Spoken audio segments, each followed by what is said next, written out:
Assalamualaikum warahmatullahi wabarakatuh. Dalam video kali ini akan membahas tugas take home UAS teknologi produksi hama dan penyakit tanaman.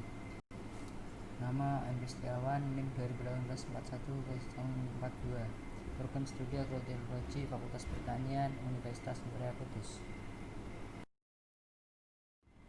Jelaskan berapa masa ideal tanam serempak dan apa hubungannya terhadap laju reproduksi tikus. Masa ideal tanam serempak adalah ketika memasuki awal tanam, biasanya musim hujan, karena populasi tikus didominasi oleh tikus dewasa.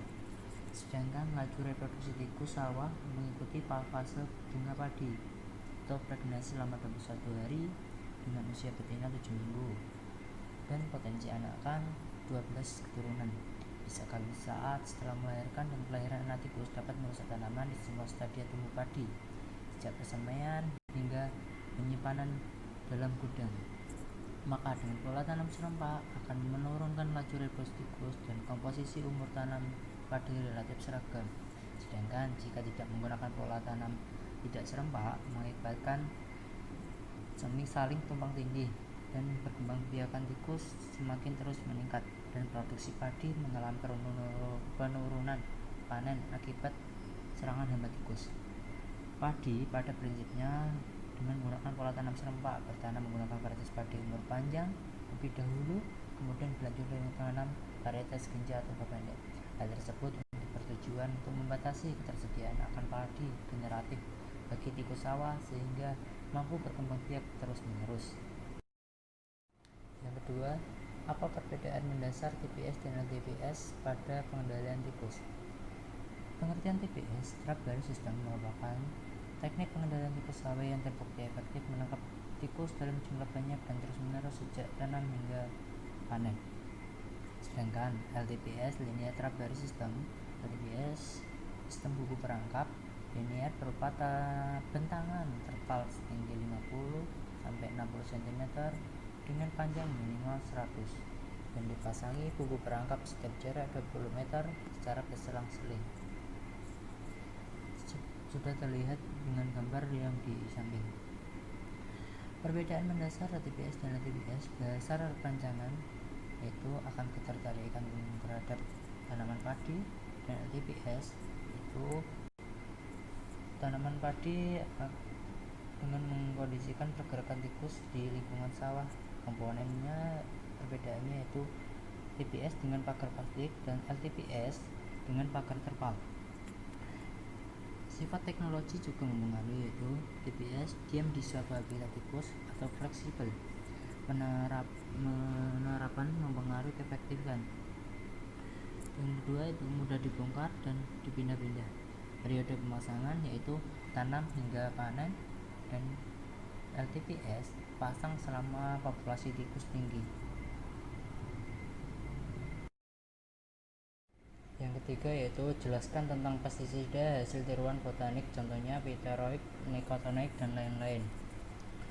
Pestisida hasil tiruan botanik yaitu pestisida buatan yang menggunakan bahan nabati yang sudah tidak terpakai sebagai upaya untuk mengurangi pencemaran lingkungan. Contoh pestisida piteroid merupakan insektisida buatan yang mempunyai bahan aktif menyerupai insektisida hasil alam yaitu Pitheриum. Mempunyai sifat stabil bila terkena matahari dan relatif murah, serta efektif untuk mengendalikan sebagian besar serangga hama. Keunggulan sintetik piteroid karena memiliki pengaruh ke knockdown atau mematikan serangga dengan cepat. Sedangkan neonicotinoid merupakan insektisida kelas baru yang merupakan kelas turunan nicotinamide, yaitu menargetkan sistem saraf serangga, mengikat reseptor nikotinnya dan mengganggu pengiriman impuls saraf.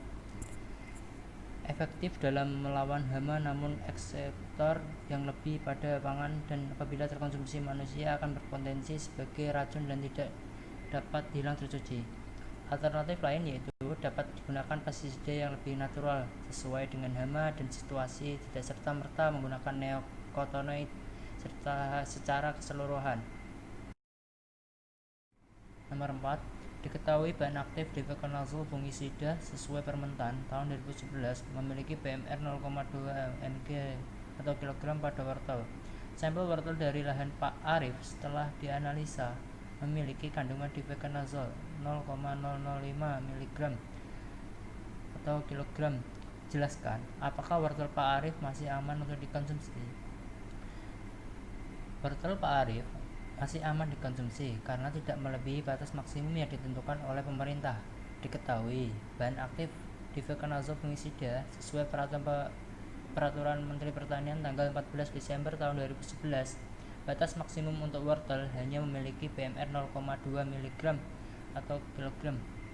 Sedangkan wortel Pak Arif kandungannya bahan aktif difenoconazole fungisida memiliki BMR 0,005 mg pada wortel tersebut. Jadi menurut saya masih aman dikonsumsi karena kandungannya masih di bawah standar dan tidak melebihi batas maksimum yang ditentukan oleh pemerintah.